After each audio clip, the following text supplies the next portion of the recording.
So folks, you're about to see me in the outdoors in the wild in the wind.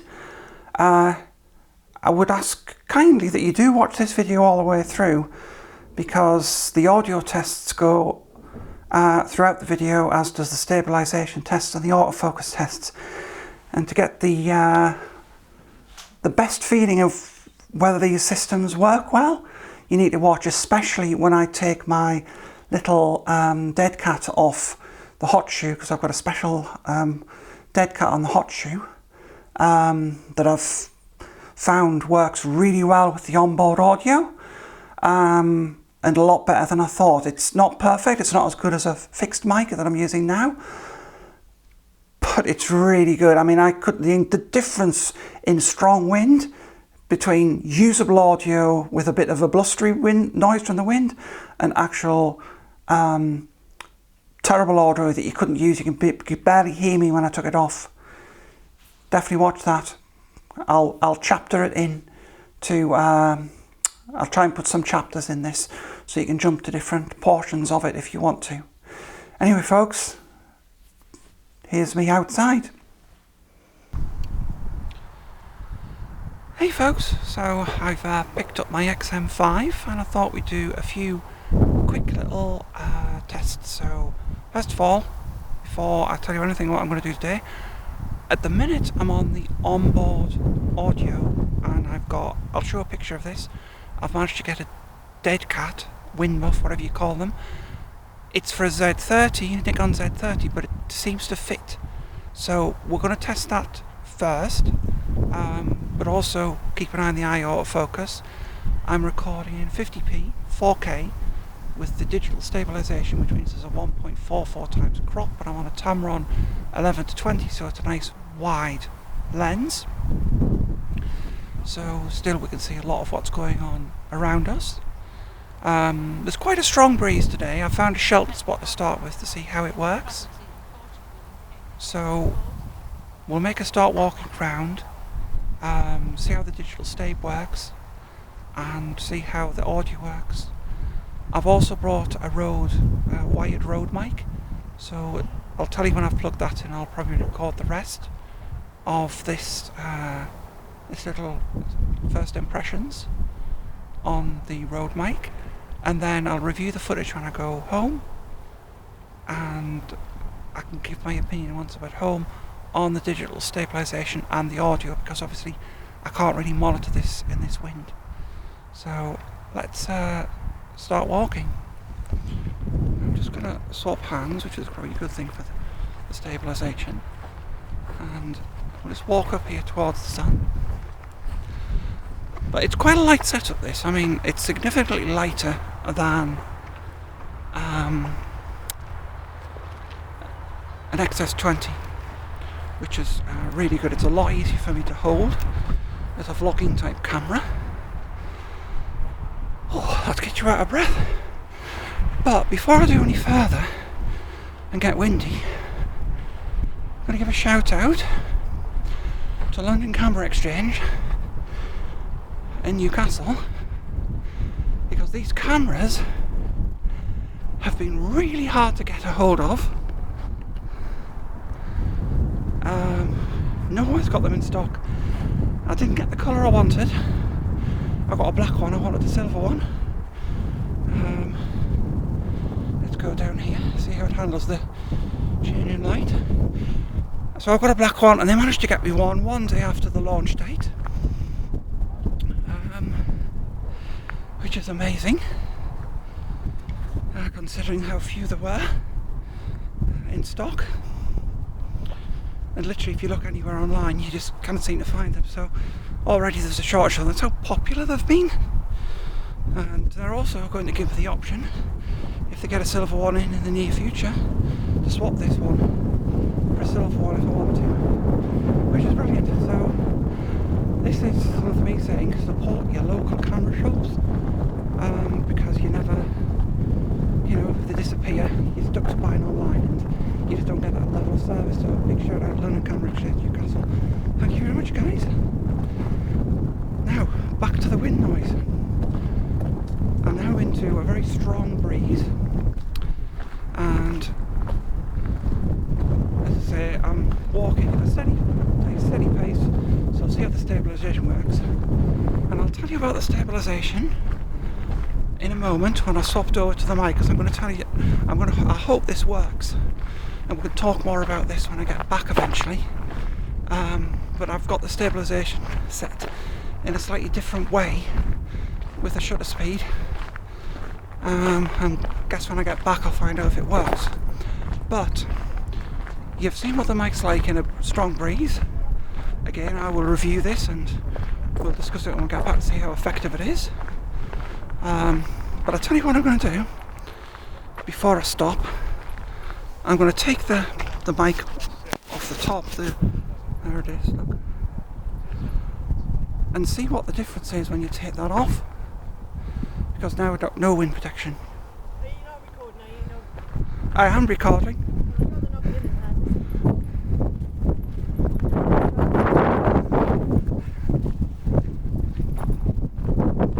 So I've taken that off. Now you can hear what the onboard sounds like without any of the noise reduction on. And then in this wind, we'll slide this back on. Get that adjusted. And then you can see whether having that little wind muff actually makes a difference. And what I'm going to do next, I'll stop the recording and I'll get my road wide mic setup, which has got a deadcat on, which I can obviously pop under my coat to really shield it from the wind.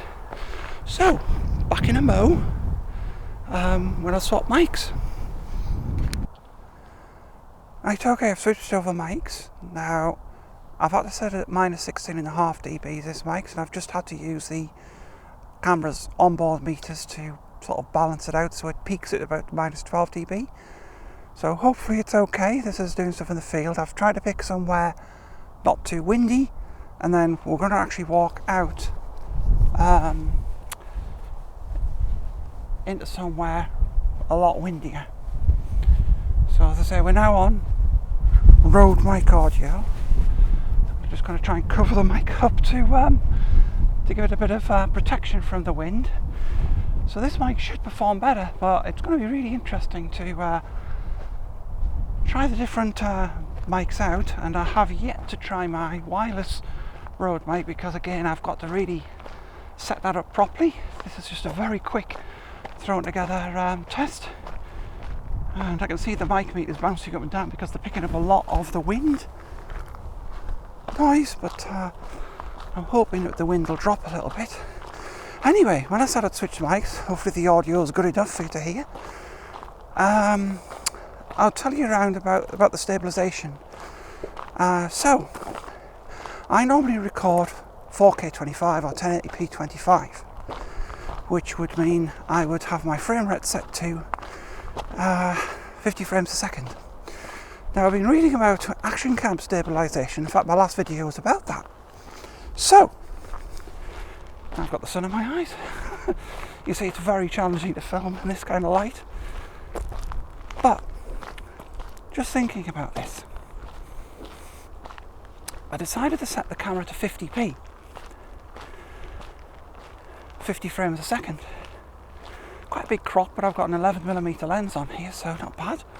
So I'm not worried about the crop. And then I'd shut the shutter speed to 1/200th. This gives me a 90-degree shutter, which again, if you watch my last video, I still get the motion blur, so it still looks quite natural.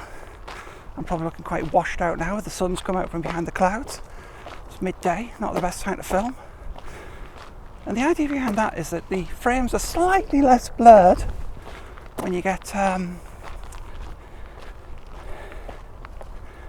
for each frame, because the digital state has to compare the frames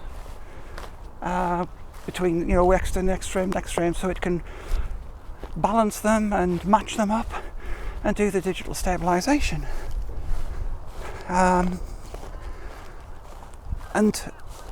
if there's a lot of blur in the frame, or it's going out of focus, how's the focus, then it has a harder time matching the frames up. There we go, we've gone into the shadow now.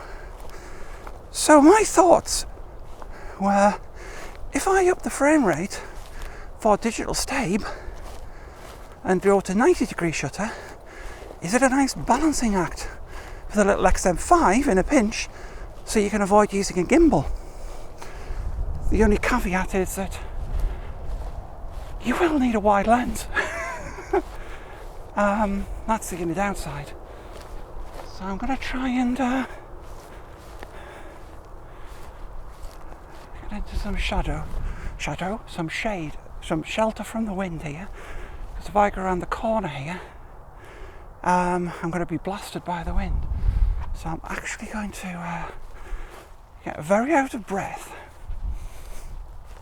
because I'm in the dark here again.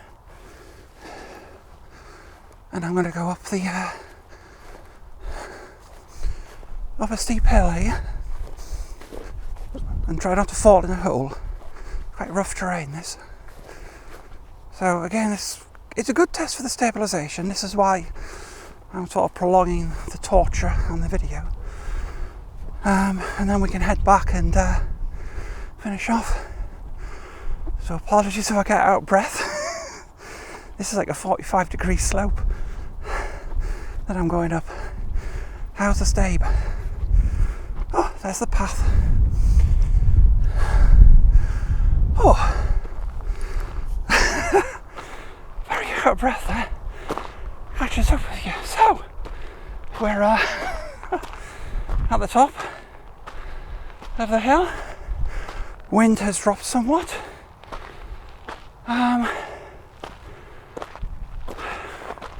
And it's quite sheltered here. So I want to go to a shelter spot. And see if the mic improves. Yeah, I'm so out of breath. So that is why I wanted to tell you about the stabe and how I set it up.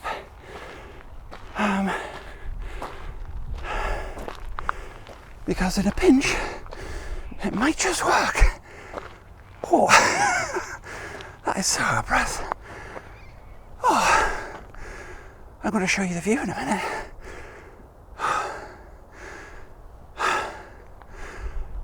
Get a bit further up and I'll show you the view. Oh, you can probably see it if we go behind. Let's get me in the light there. You can probably see that's Northumberland, folks, in the UK. I'm at a place called Northumberland here. And we're fast approaching bright sunshine again. So, wind's relatively low here, so you've got a comparison of what the mic's like. When it's out of breath. I've almost caught my breath back. And I'm just going to turn my head. Hopefully the camera is still locking onto me. I can see the eye boxes going, but it should stay on there. So let's bring the settings up so you know what we're set to. So I've got the default autofocus settings set. We talked about the camera settings for shutter speed, etc. And I'll bring those up on the screen now as well, so you can see what we've had. The shutter speed, the aperture set f2.8, ISO is on auto, 1/200th of a second, and the autofocus mode is multi, which means I'm letting the camera's AI do the autofocus. So it's quite windy here again. So again, as I go back down here into the shade a little bit, we should dip out of the wind. Anyway, let's have a quick look at some of the views again. Now, I would have there is some more tests to do on the mic, but I'm not going to do that today because it's got surround sound and it can do you can do commentary from the back. But I'm going to test that another day. I just want to see what the basics is like with the wind buff on the top. So, as I say, let's go and give you a view of the scenery, and then we'll go back to the house and check things out. See you all in a minute, folks. So, folks, I'm back home now, and I've had a chance to review the footage. And I have to say that let's talk about the stabilization first. I would say the stabilization, considering, is fair. It has some problems when there's some fast panning action, and when I was like, if I do this here to simulate it, when I'm moving hands, because I've got the stab on now, it sort of gets a bit confused at the background, but it was locking and stabilizing me in the foreground quite well. So overall, in a pinch, it's not bad. It's usable. It's never going to be action camera level. It's never going to be, well, you say it's never going to be the level of something like a Lumix S5 or an Olympus camera, but they weigh like 3 times what this camera does, and that's the difference. And you could probably add a gimbal to this camera, which I will try in another video, and I think it would be probably lighter still. Let's just swap hands so you can see the stabilization there. So it should keep me quite stable, but it gets a bit confused with the background. So it does work in a pinch. It does work. Now, sorry about the haphazard videos. As I say, I'm literally standing around boxes because I'm moving house. Autofocus. I've watched the video through. Obviously, you don't watch everything. You know, please do comment below if you spotted something I didn't. I would say it was really good, the autofocus, from the point of view of vlogging. I didn't see it lose me once. I mean, like I say, I've watched the video and I maybe missed something, but you watch it through. And you need to watch this video all the way through for the audio tests as well. So again, autofocus, from the point of view of video and focusing on me, even when I turned my head, it was staying locked on. A big improvement, and this is just the standard settings.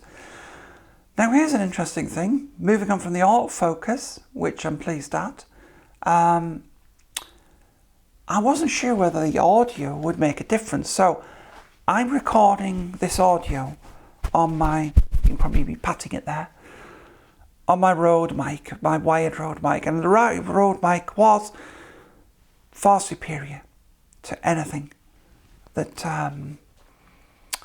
that the onboard mic could do. But when you watch, when we're about a few minutes into the video, if you watched a few minutes into the video, and I took the onboard mic off, the deadcat that I'd added off, I took that off, you could barely hear me.